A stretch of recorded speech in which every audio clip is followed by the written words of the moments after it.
আমাদের এরপর হবে ভক্তিগীতি, তারপর আমাদের ম্যাজিক শো শুরু হবে।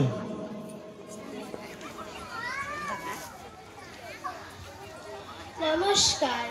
উপস্থিত সম্মানিত অতিথিবৃন্দ, শ্রদ্ধেয় অধ্যক্ষ, উপাধ্যক্ষ, শিক্ষক শিক্ষিকা এবং আমার প্রিয় সহপাঠীবৃন্দ, আপনাদের সবাইকে স্বাগত। আজ 23শে জানুয়ারি ভারতের স্বাধীনতা সংগ্রামের কিংবদন্তি নেতা নেতাজি সুভাষচন্দ্র বসুর জন্মদিন। প্রথমেই আপনাদের সবাইকে জানাই নেতাজি জয়ন্তীর আন্তরিক শুভেচ্ছা এবং অভিনন্দন। নেতাজি মানে দেশপ্রেম, নেতাজি মানে দেশ স্বাধীন করার স্বপ্ন, নেতাজি মানে বীরের মতো ইংরেজদের সঙ্গে লড়াই, নেতাজি মানে দেশের জন্য বহু কষ্ট স্বীকার। তাকে জানায় শত কোটি প্রণাম। 1897 খ্রিস্টাব্দের 23শে জানুয়ারি বর্তমান উড়িষ্যা রাজ্যের কটক শহরে জন্মগ্রহণ করেছিলেন নেতাজি সুভাষচন্দ্র বসু। তার পিতার নাম ছিল জানকীনাথ বসু এবং তার মাতার নাম ছিল প্রভাবতী দেবী। সুভাষচন্দ্র বসু দেশ ও দেশবাসীকে প্রাণ ভরে ভালোবেসেছিলেন। দেশবাসীর দুঃখ, দারিদ্র্য ও শাসক সম্প্রদায়ের সীমাহীন ঔদ্ধত্য বাড়লেই তার জীবনের গতিকে স্থির করে দেয়।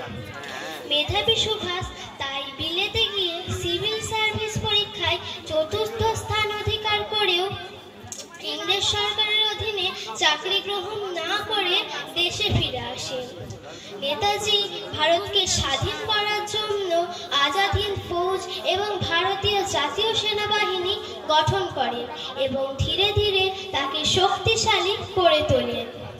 তিনি বলেছিলেন, ভারত ডাকছে, রক্ত ডাক দিয়েছে রক্তকে, ওঠো দাঁড়াও, আমাদের নষ্ট করার মতো সময় নেই, তোমরা আমাকে রক্ত দাও, আমি তোমাদের স্বাধীনতা দেব, দিল্লি চলো এবং জয় হিন্দ এর মতো বিখ্যাত অনুপ্রেরণামূলক স্লোগানগুলি তার কাছ থেকেই পাওয়া।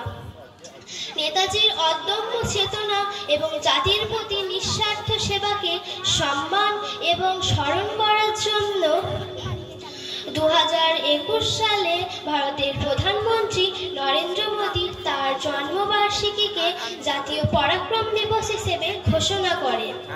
তিনি হলেন ভারতের স্বাধীনতা সংগ্রামের এক উজ্জ্বল এবং মহান চরিত্র, যিনি এই সংগ্রামে তার সমগ্র জীবন উৎসর্গ করেছিলেন।